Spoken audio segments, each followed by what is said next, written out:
Baik, Assalamualaikum warahmatullahi wabarakatuh. Hai teman-teman, kembali lagi bersama kami di kelompok 3A.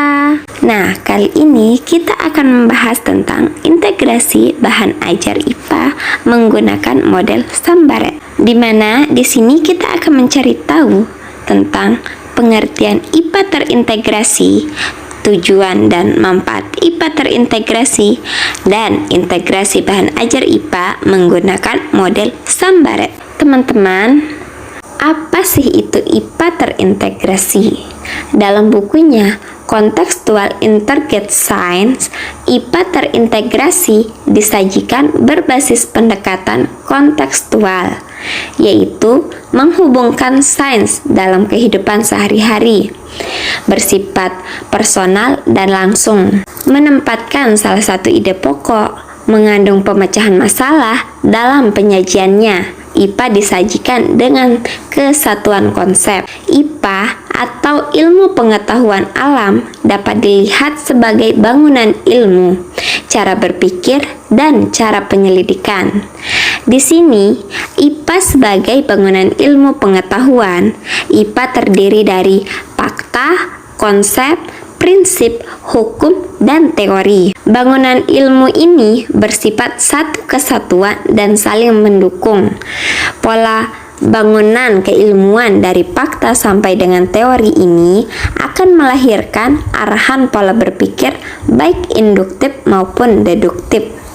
Serangkaian tahapan atau cara berproses ilmiah dalam sains melahirkan cara penyelidikan. Nah, mengapa pembelajaran IPA perlu dipelajari secara terintegrasi? Dikarenakan dengan pembelajaran IPA terpadu, materi-materi tidak akan saling tumpang tindih antara satu dengan yang lain, sebagaimana apabila diajarkan secara terpisah-pisah. Selain itu, waktu pembelajaran dapat dihemat untuk kegiatan lapangan, misalnya praktikum. Pembelajaran integrated atau terpadu merupakan suatu pendekatan dalam pembelajaran yang secara sengaja mengaitkan beberapa aspek baik dalam intra mata pelajaran maupun antar mata pembelajaran. Pembelajaran terpadu model integrated perlu dikembangkan pada satu pembelajaran di SD karena lebih memungkinkan siswa untuk memahami suatu fenomena atau berbagai segi. Tujuan pembelajaran IPA terpadu di sini diantaranya meningkatkan efisiensi dan efektivitas pembelajaran. Pembelajaran IPA secara terpadu atau terintegrated dapat merangkum beberapa standar kompetensi dari bidang ilmu IPA secara utuh dalam bentuk satu kesatuan. Karakteristik model IPA terintegrasi Sambaret, pembelajaran IPA dengan beberapa unsur keperpaduan dalam activities, mini labs, problem solving, teknologi, skill builder, global connection, dan lain-lain. Activities yaitu merupakan petunjuk tentang penggunaan peralatan laboratorium atau pendekatan hands-on science. Mini labs yaitu memberi pedoman agar peserta didik dapat merancang dan melakukan sendiri percobaan dengan peserta didik lain di luar kelas dengan menggunakan bahan-bahan di sekitar tempat tinggal. Problem solving yaitu memberikan tantangan untuk memecahkan masalah di dunia nyata atau pemahaman prinsip IPA. Teknologi menggambarkan penemuan baru dan pengembangan instrumen baru serta aplikasi teknologi. Skill builders artinya mengajak peserta didik untuk mempertajam keterampilan IPA atau science skill. Global connection artinya membantu pada peserta didik untuk melihat bagaimana peserta didik melihat sains fisika dihubungkan dengan sains lainnya.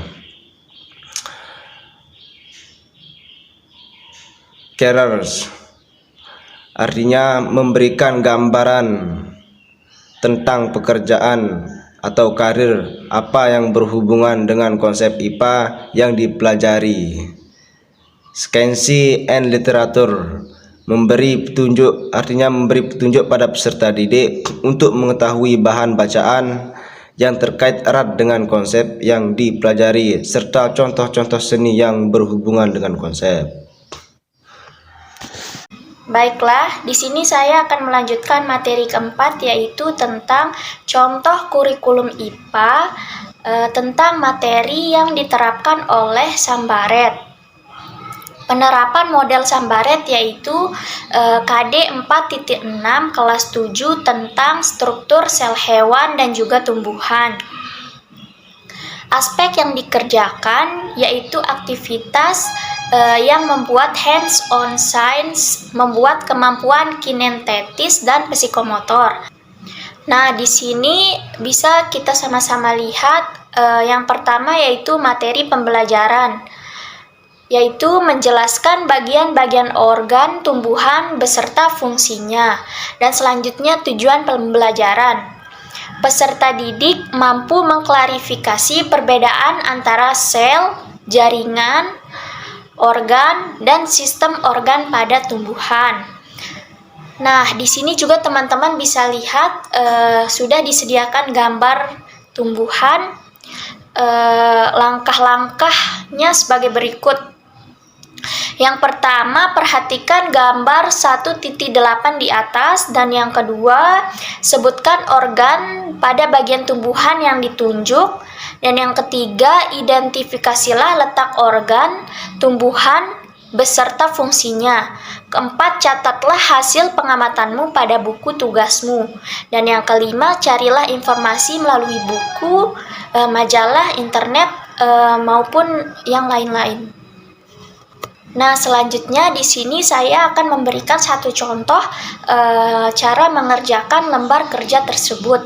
Di sini saya akan menjawab bagian nomor 7, yaitu bagian nomor 7 pada tumbuhan tersebut ialah bagian akar.